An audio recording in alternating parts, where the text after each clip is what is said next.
The camera of memory always seems to start on the ugliest frame. I was 6 years old the night my parents left me. It was raining hard. The kind of storm where thunder rattles the window frames and shadows stretch across the walls like claws.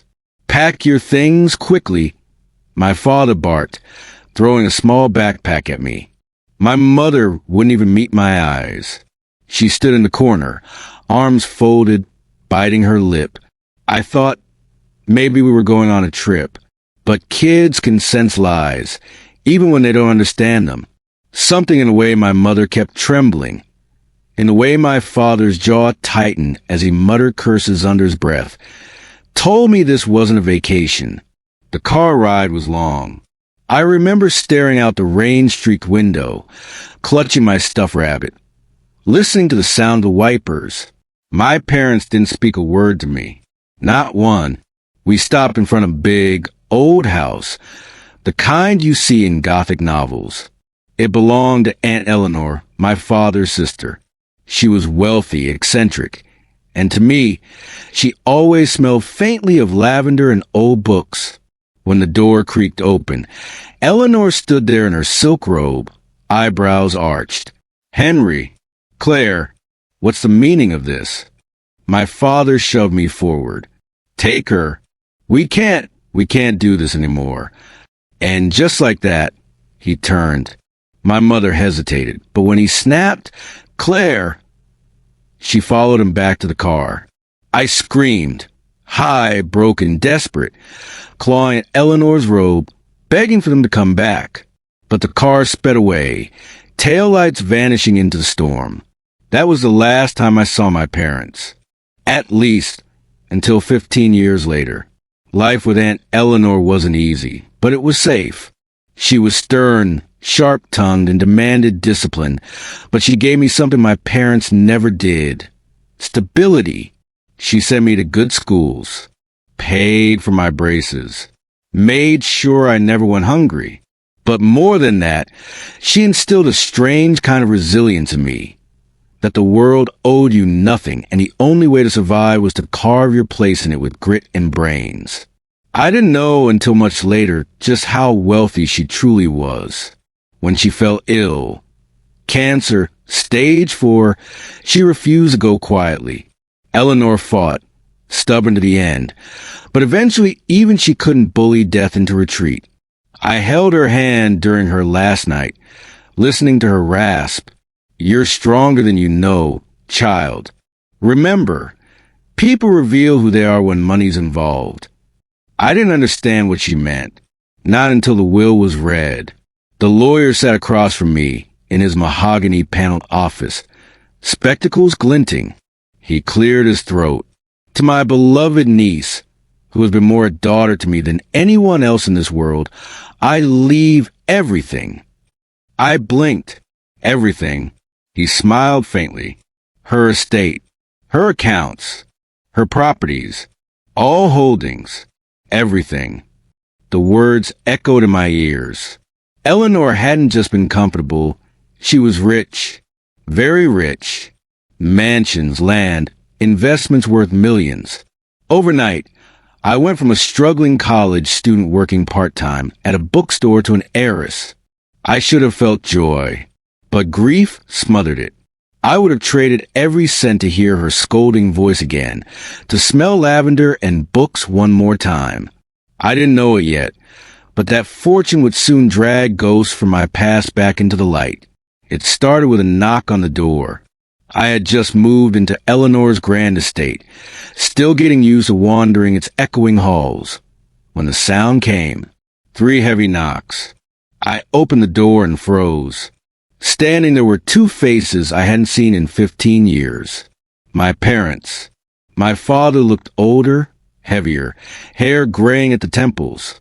My mother had crow's feet around her eyes, her once golden hair now dull and tired. But their smiles, those fake, desperate smiles, made my stomach twist. "Sweetheart," my mother whispered, tears pooling instantly. "Oh my God, look at you," my father said, spreading his arms as if I'd leap into them. I didn't move. My heart pounded, but not from joy, from rage. What are you doing here? My voice came out like ice. They exchanged a glance, pretending to be hurt. We're your parents, my mother said softly. We've missed you so much. The nerve, the audacity. I wanted to slam the door, but curiosity, or maybe fury, made me keep it open. You left me. You dumped me on Eleanor's doorstep, like trash. My father's smile faltered. We were going through things. You don't understand, but we're here now. And then it clicked. Eleanor's words before she died. People reveal who they are when money's involved. They weren't here for me. They were here for the inheritance. The next weeks were like living in a psychological thriller. My parents refused to leave. They showed up day after day, bringing flowers, old photo albums, fake tears. We were young. My mother would sigh, clutching my hand. We didn't know how to handle things, but we never stopped loving you. I'd pull away, feeling bile rise in my throat. You abandoned me. Don't twist it. Still, they kept pressing. Stories about their struggles, how they regretted everything, how they wanted to make things right. Then the demands began, slipping through the cracks in their crocodile tears. You've no honey, my father muttered one evening over dinner he'd invited himself to. Eleanor would have wanted family to share in her wealth. Blood is blood, after all. I set my fork down slowly. Family? I hissed. You forfeited that word when you drove away. But they didn't stop. They begged. They manipulated. They even tried guilt. You wouldn't even exist if not for us, my mother said once, her voice sharp. And Eleanor spoiled you. You owe us. Owe them. The rage was volcanic.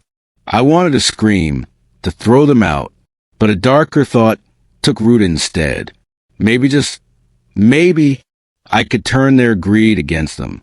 I started playing along. I let them think they were winning me over.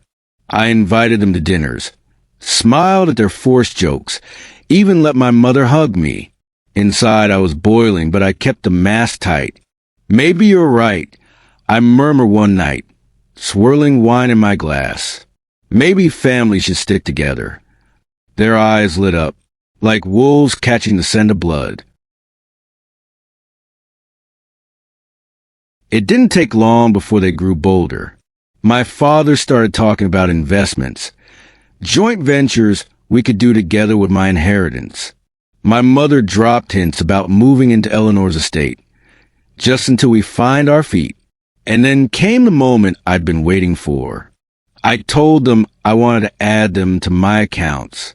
After all, I said sweetly, we're family. I trust you. They nearly drooled.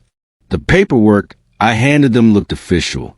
Signatures, notarization stamps, all fake, crafted by a lawyer friend of mine who owed me a favor. The documents made them believe I was transferring funds into their names. What they didn't know was that it was bait. The moment they signed, they implicated themselves in attempted fraud and coercion. Every conversation, every manipulation, every word of pressure. I had recorded it all. Cameras hidden in his estate. Microphones. A full arsenal of evidence. The night came when they arrived, giddy with anticipation. My father poured champagne. My mother wept fake tears of joy. We knew you'd come around, she whispered. I stood, holding up a folder of papers. You know what's funny? I said softly. When I was a kid, I used to dream of you coming back. I used to think maybe you'd changed. That maybe one day you'd knock on the door and tell me you loved me. They froze. My voice was shaking now, but not from fear. From fury. But now I see the truth. You didn't come back for me. You came back for this. I threw the folder on the table, and you just signed away any chance of denying it. Confusion flickered across their faces, then panic. As I pressed a button on the remote, the TV behind me flickered to life, showing every recording, Their manipulations, their talk of taking my money, their signatures on the false documents, their faces drained of color. You set us up, my father hissed. No, I said coldly. You set yourselves up. I just gave you the rope to hang yourselves with. I picked up my phone. You have two choices. Leave now and never come back, or I call the police and hand over everything. They tried to protest, to beg. My mother collapsed into sobs. But I stood firm, heart hammering. For the first time, I had power over them, and I wasn't going to waste it. They left that night. Furious, humiliated, broken. I never saw them again. The recordings, the forged documents, I kept them safe, in case they ever tried to return. But deep down, I knew they wouldn't. Not after that humiliation. I walked through Eleanor's mansion, silence heavy around me. For the first time, I felt truly alone, but not abandoned, because abandonment is when you're left with nothing. This time, I had everything, not just money, not just an estate, but strength, independence, the unshakable knowledge that I'd faced the ghosts of my past and won. I stood in Eleanor's library, breathing in the scent of old books. Thank you, I whispered into the stillness, for everything. The storm of my childhood had passed, and in its place, sunlight finally broke through. And that, my friends, is the story of how my rich aunt left me everything, and how the parents who abandoned me 15 years ago came crawling back, only to lose everything again.